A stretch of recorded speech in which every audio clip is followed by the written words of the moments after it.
application. Welcome to the MS&Me Radio Network, a division of the Multiple Sclerosis Global Support Network. The following program broadcast is an original creation by the broadcast entity. Discussion within the following broadcast should be used for informational purposes only and is not a substitute for professional medical advice or consultation. Before considering application of any broadcast content in the following program, please consult your healthcare provider. If you feel you are having a medical emergency, please contact your local health services for immediate assistance. MS&Me Media and the Multiple Sclerosis Global Support Network do not guarantee or warrant the accuracy of information in the broadcast to follow. The Multiple Sclerosis Global Support Network provisions broadcast services to program hosts. Information discussed in the broadcast does not necessarily reflect the views, opinions, or goals of the network and are solely those of the show broadcast host.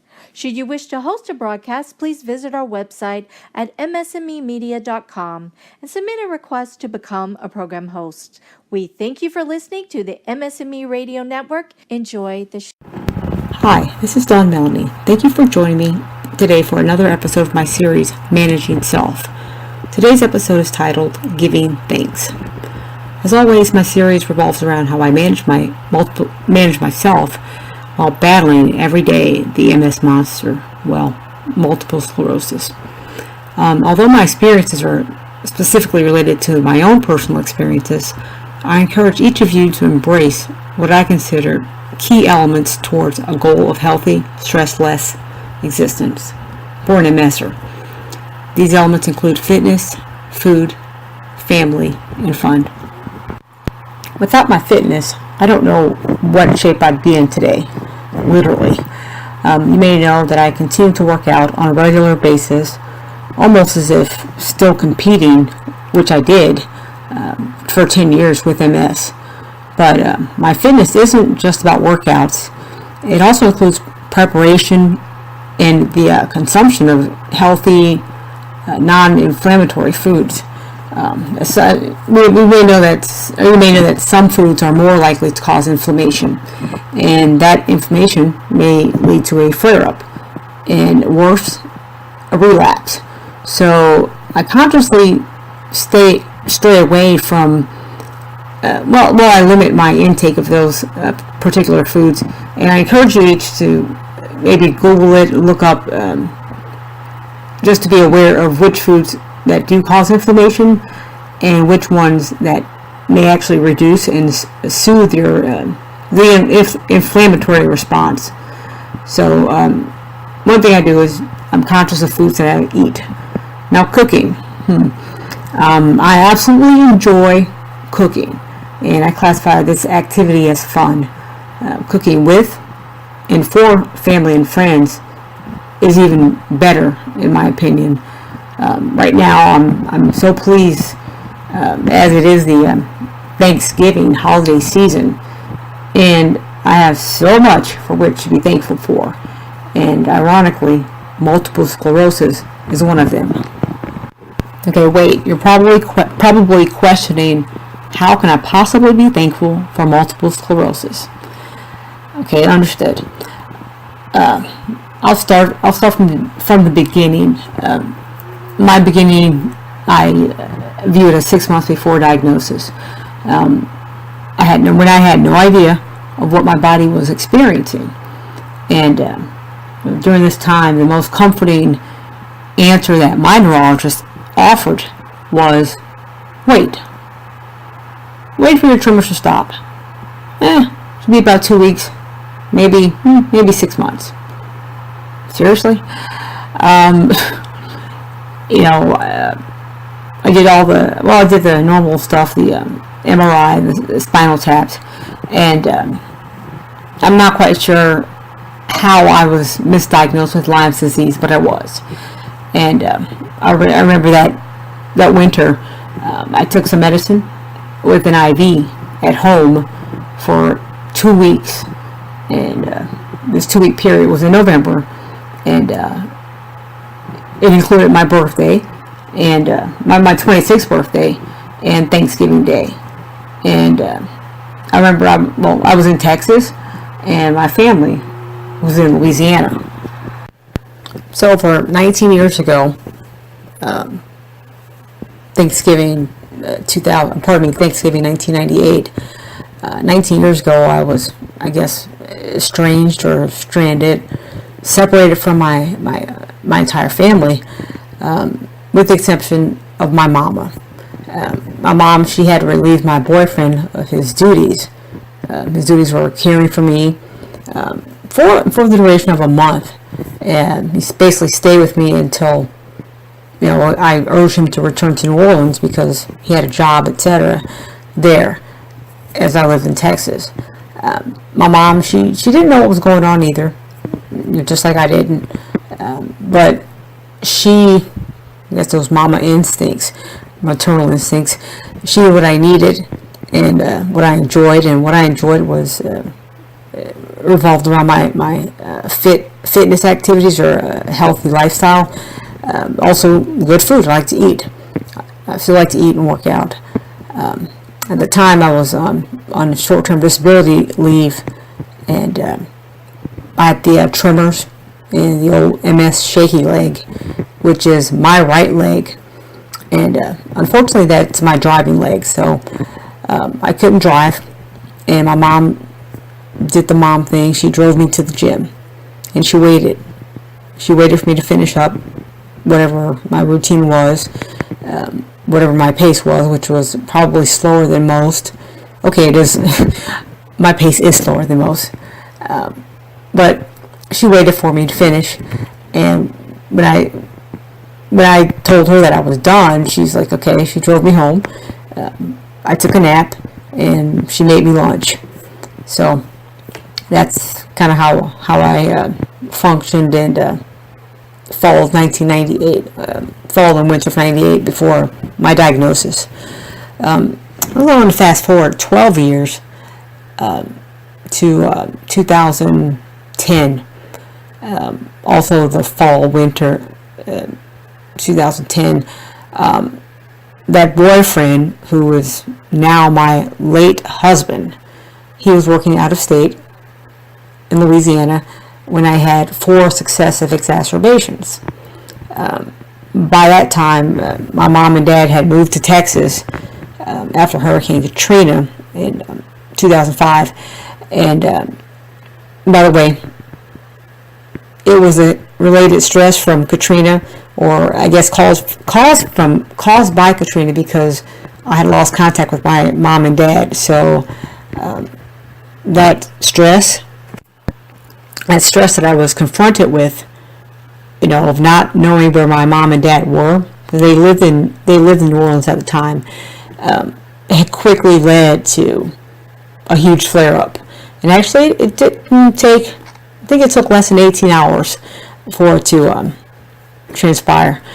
In this relapse that occurred September 2005, I am still, to this very day, experiencing remnants of that exacerbation. Anyway, so basically I'm still suffering from that exacerbation in 2005. Back to my mom, I guess, driving me around. In 2010, I had 4 exacerbations. She came, picked me up. She drove me to the gym. She went home. I called her when I was done, and she taxied me to my place.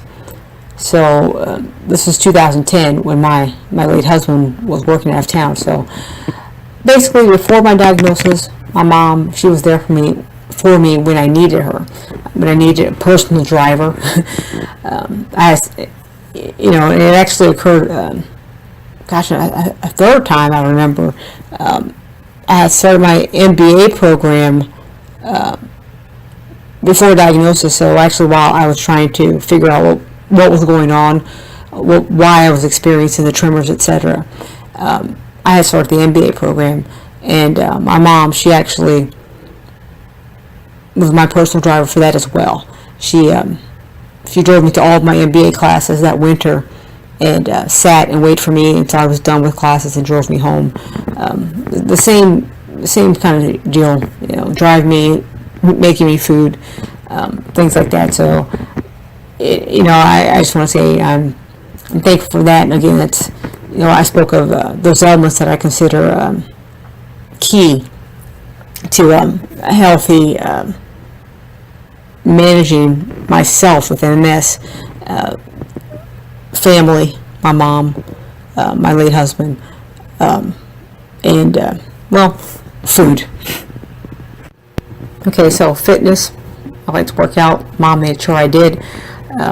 Family, my mom was there for me, my late husband was there for me, and food, I like to eat.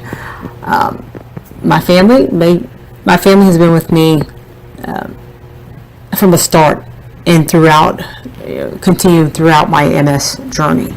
That very first Thanksgiving in 1998, when I first had the symptoms, my mom and I stayed in Texas. Made for a perfect record of celebrating every Thanksgiving and every one of my birthdays with her. I totally think it's appropriate, as I consider myself a turkey baby, born the morning after Thanksgiving. Anyway, my friends were there. My friends who visited took me out, took me to the gym for workouts. They took me to dinner, for socializing, and just kind of keep me upbeat, uplift my spirits. I want to say thanks to those. I want to say thanks to each and every one of my friends. I remember that Thanksgiving 1998. It was like a joyous feast we had in my tiny 2-bedroom, 1-bathroom apartment that year. Food was great with friends and with family. My mom, and we just had a ton of fun. I didn't start any DMD or disease modifying drugs until spring 1999, after my diagnosis in March. But after that diagnosis, I just want to say I truly believe that, I guess, the absence of a lot of stress helped me to get to remission. I stayed in remission. I focused on my abilities and not on my disabilities, and I had fun for a while. I think about 7 years before I ever had another relapse. So March 11th, 1999, my doctor said, "You have multiple sclerosis." I thought, "Oh, really?" I wasn't mad. I wasn't angry. I wasn't sad. I just figured, great news. Let's address this so I can continue to live. To live my fun, exciting, youthful life, being that I was only 26 years old. So let's continue to live. So I did start one of the 3 available DMDs, disease-modifying drugs, and a month later I was packing that in my suitcase with my doctor's note, or the letter, and the saying why I had the medicine with me for travel, and in my suitcase. So anyway, I'm off to Paris, France. 3 months later. Basically, a good friend and I, we were overdue. We were overdue for our annual international excursion. Traveling was basically stopped when the MS symptoms had onset that previous fall, 1998. So, being a Francophile, the Paris trip totally made up for it. So, got back from France, awesome trip. Then 3 months later, a friend who hadn't seen me since I had started my 6-month disability leave said, "You have multiple sclerosis. What are you going to do?" Yeah, perfect timing. I remember I smiled and I said, I'm going to Disney World. And she looked at me like, huh? I said, no, really. I'm going to Disney World next week, which I did. My boyfriend and I, we went there to celebrate 5 years of dating. And, what better way to have fun than at Disney World? No chaperones, no curfew. We both were well over 36 inches tall, so the our parks were ours. Riding every ride that we wanted to, eating whatever we wanted to eat.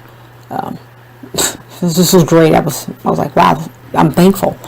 I was thankful for all that I was able to do. I wasn't really thinking about things that I couldn't do or could no longer do at this point. But it's funny because on that trip, I did learn about something that I could not do. And that is, many of you I'm sure are familiar with this, tolerate the heat. I remember eating lemon chill? Eating lemon chill, like, this is so good. Closing my eyes and, waking up 30 minutes later on the park bench. Literally, 30 minutes later. And later that day and the next few days that we were, in Florida, my boyfriend, he poured water on my feet. I had sandals on, but he poured water on my feet and he would pour it over my arms. And I was like, wow, this feels great. It's just like the cool water revived me. So it's kind of ironic. Back then, I learned that, the heat was bad, and the coolness of the water would kind of give me some new energy there. So that's what I learned. I learned what I couldn't do, but I also learned what I could do to minimize the negative effects that I was going through. So basically, the quantitative medical data is supported my diagnosis. I had MS, multiple sclerosis. Okay, but I still could do things. I didn't worry about what I couldn't do. I focused on the things that I could do.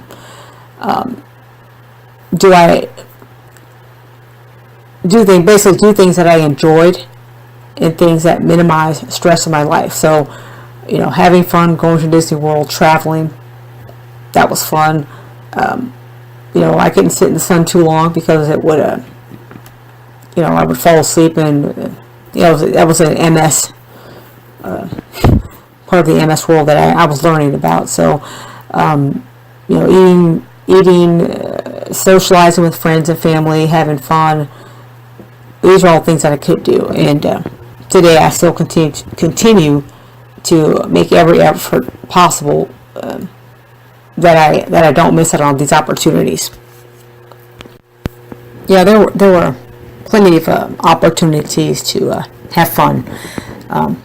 Sure, adaptations had to be made, especially regarding my fitness activities. No more biking, particularly in the Texas heat, 100 plus temps.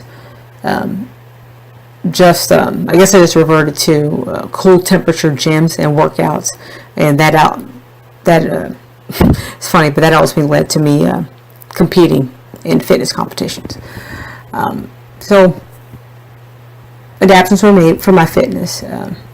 Also, I guess for my fun, the activities that I was able to participate in, I can only I guess my participation was limited, still is today, limited to hours when I have enough energy or spoons. Some don't understand the spoon theory, but friends and family, they do understand it.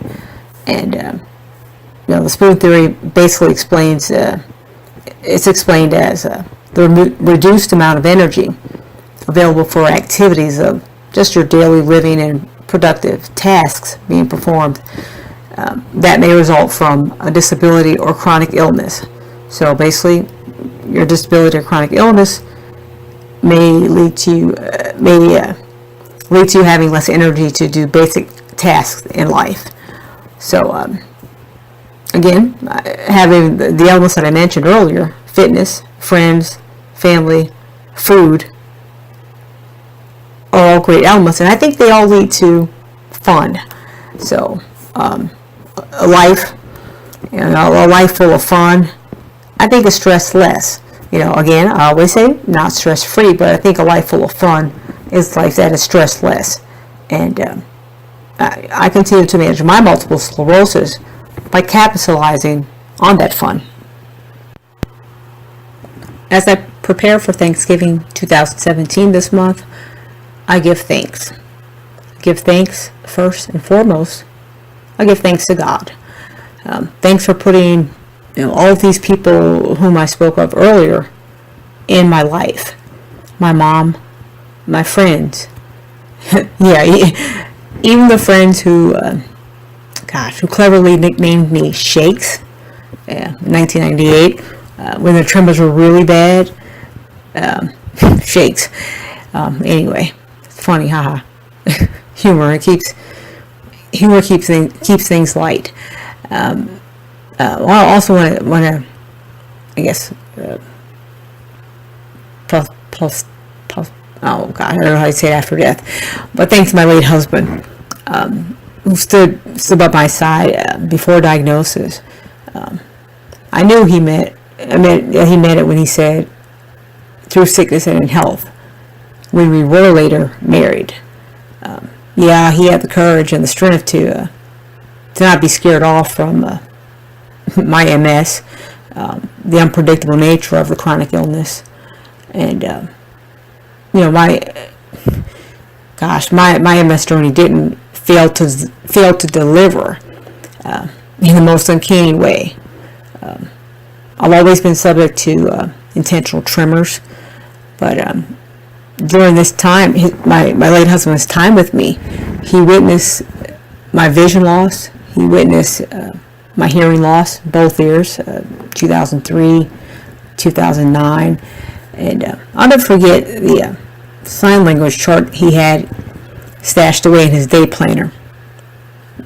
Kind of, I guess, preparing for a worst case scenario, in case my hearing didn't return to normal or to suitable levels where I would have to rely on sign language. So I'm thankful that I had somebody in my life like that who was understanding and supportive. Like I said, we were together before my diagnosis, and we got married. And we got married actually shortly after my worst exacerbation. And about 6 years after that, I was widowed. He died. But, fall 2005, that was my most significant exacerbation. And that was 7 years after my initial MS onset. And that November, 12 years ago this month, we got married. People say stress. Well, I know that stress does lead to flare-ups, but I'm pretty sure that I went into some degree of a remission then when I got married. Even though some remnants remain, I'm sure that I did go into some sort of remission. And my greatest takeaway, from that 2005 year, I guess, with the stress of Katrina, my parents, no contact, to later getting married. My greatest takeaway from that all was something that my late husband taught me, or helped me to understand the importance of, and that is to smile. Smile and meditate on those positive aspects of life, the good, basically. He died 6.5 years ago, and his last words were, "Be strong in God," and I promised that I would. And 5 years later, I am. And 5 years later, I was blessed to be able to marry a friend who we actually fell in love, and actually he's my current husband. almost of 2 years. And he is a most understanding and supportive man, and he just a really big heart, supportive, and understands what I've gone through with MS, and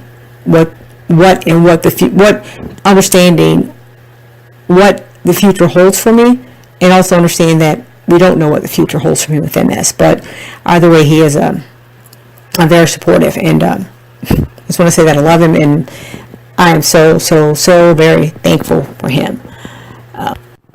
So warm hugs and kisses goes out to my husband Jeffrey. Thanks, honey, for being there for me, for just a wonderful life with you. It's been almost 2 years, and I can't even express how happy I am with you, being your wife. Also want to thank MS, multiple sclerosis. I want to thank MS for helping me to, as I've gone through this journey for almost 20 years now. Basically, MS has helped me to identify the good that exists. I won't talk about the bad things. We know that, the changes that we are forced to make in our day-to-day activities, our day-to-day tasks, it's kind of a bummer sometimes. But I want to focus on the good things, that we have. Some people may say the glass is half empty. Some say the glass is half full.